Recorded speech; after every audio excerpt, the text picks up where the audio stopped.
that sense of stepping forward into the unknown. But to be honest, even that to me doesn't feel extreme enough. Does anyone else kind of feel a bit like this at times? Because this is the thing. You have to be able to go, this is what it feels like navigating forward. Otherwise, people will want to retreat, or they'll give you reasons not to move forward. Now, again, because we've been able to do this with multiple groups, I can share with you some of the things that happen in this collaborative discussion. People are brilliant at talking about the problems and the barriers and that sort of thing. But anytime you try and move them forward, there's so many challenges, they just pick up on another challenge and they end up circling around in that space. So you have to have the ability as a leader to pull them out of it. And you also have to have that ability as a human being to do the same thing for yourself. And so here's the critical factor. You do not just send people out into that unequipped, do you? So if you think about what you're actually trying to do for them, you're actually trying to give them the ability to step out into that, but to feel that they're covered. Now, it doesn't mean that that isn't potentially risky, but it's way less risky than stepping out there without being equipped. So how do you actually equip people? Well, the focus of this is talking about how you mind flex in order to be future ready. And before we focus in on mind flexing, I'd actually like to give you the context of what it means to be future ready. So when you're going through a transformation, as we all are, and transformations used to be at organizational level, or in the old days when people talked about disruptive, fast-moving change, what they actually meant was an industry was gradually transforming over a decade or more. But wow, we're in a world now where entire societies have transformed in a matter of weeks, and we don't have a past playbook to tell us what to do. So how can a board, how can an exec, how can government tell us here's what you should do, because they are learning at the same time? So it becomes more critical not to know the answers, but to know how to find the answers. So in the olden times, we could look back to the past for our answers, but now we need to look forward to the future. And here's one of the things I've learned as a futurist about the future is that it never, ever arrives. So we used to talk about things like future of work as if it was an event that would happen. But the future never arrives, because when it does, it becomes the present. And that's why we've got this phrase of being new normal, because it's not the old normal, but hang on, the new normal will be the current normal, but then there may be a different normal again. So for example, here in New Zealand, we talk about moving between levels. A couple of weeks ago, when we were talking to groups about planning and transforming into different levels, the conversation they seemed to be having was all about how do I move down through these levels? What do I need? Well, we were saying to people, you need to be able to plan for going from level 4, 3, 2, 1, then 4 again. Because 4 might not be the entire country. 4 might actually be your region, or it might be your industry. Because if you look at what happened yesterday, there's a fine balance of, do we increase contact for this particular industry? Let's give it a risk. Now, when you're at a governmental level and you're held to account, those risks are a lower level, but in this balance, it's still risky. So as you kind of move forward on that axis, we also can kind of think about the vertical axis. So we all have beliefs and behaviors that are regressive. You know, I don't want to do things in that way. Or even, for example, if I'm a restaurant and I've had to move to online ordering or to social distance seating, that may actually be regressive, because I might actually be doing that unprofitably. And unless I can work out how to make that profitable, I won't be able to be progressive. So you have to actually have that belief and behavior and rebuild that culture to shift that regression into progression. Nothing ever begins at once. So there's always that S-curve moving us forward. So you can be looking at that new ways of working.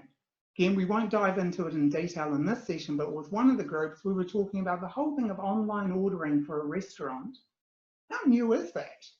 It's not new, So if people struggled with how to make a profit out of it for a number of years, if I went hunting for what their learnings were, while there was the rise of dark kitchens and how that industry shifted, that will help me accelerate forward from regressive to progressive.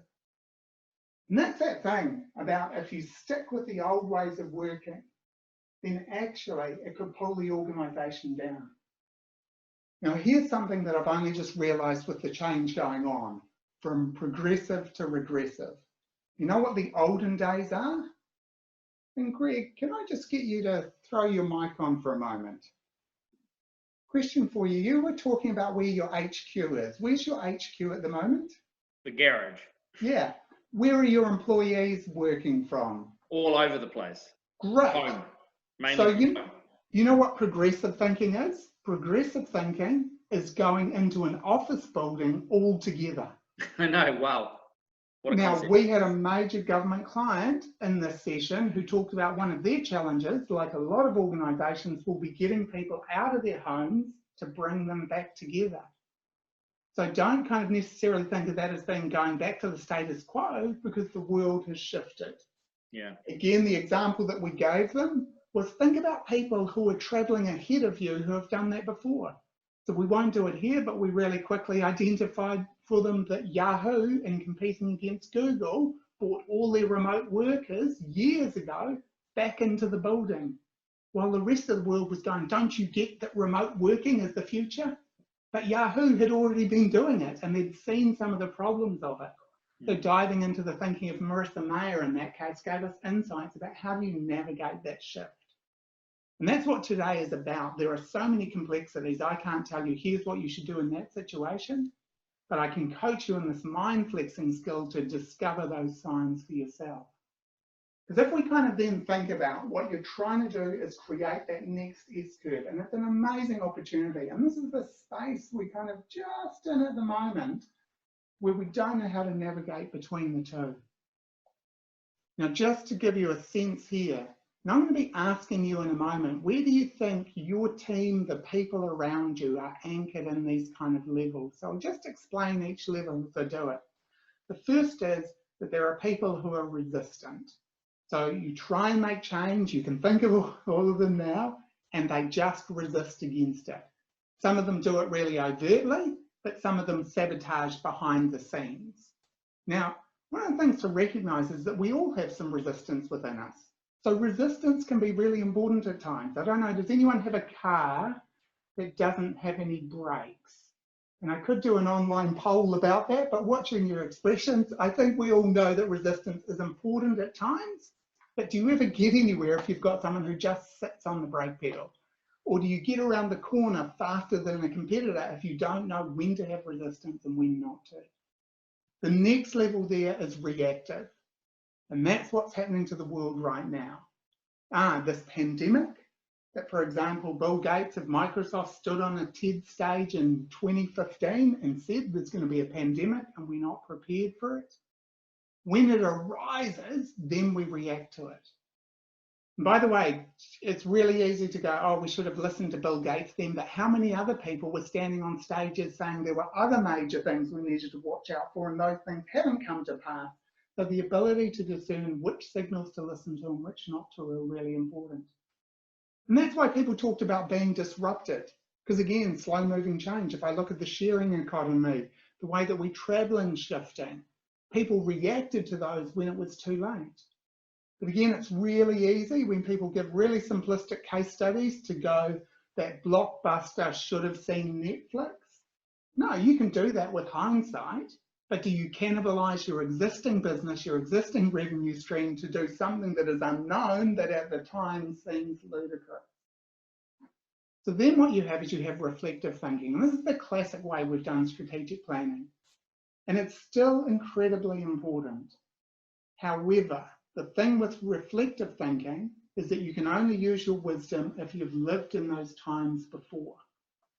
So half of these times, they're similar lifelong patterns, others are completely new. And that's always the same for strategy.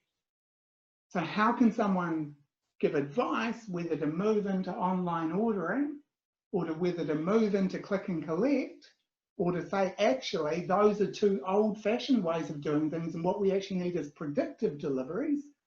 How could they give that advice if they've never lived in those times? So as well as reflective thinking, over the past decade, and yes, I'm saying decade, we've moved into more responsive forms of innovation and of strategy. So agile design thinking, these aren't new things, but they're now so well entrenched, they're taught in universities, and you can expect your graduates to know these ways of working. So as a futurist, I'm then really interested in what comes next, because that's what happens if we don't look at what comes next. But what we've learned is people don't like to push into that territory because it's not a nice, clear box. So what it actually is it's that revolutionary space. Think about that haze I just showed you. That's what revolutionary is like, doing things that might work, that might not work. But unless you step into that space, unless you're able to lead your people safely into that space, you retreat back down those levels. Because on the other side of revolutionary, when you lead into that future, that's where you find this future-ready way of working.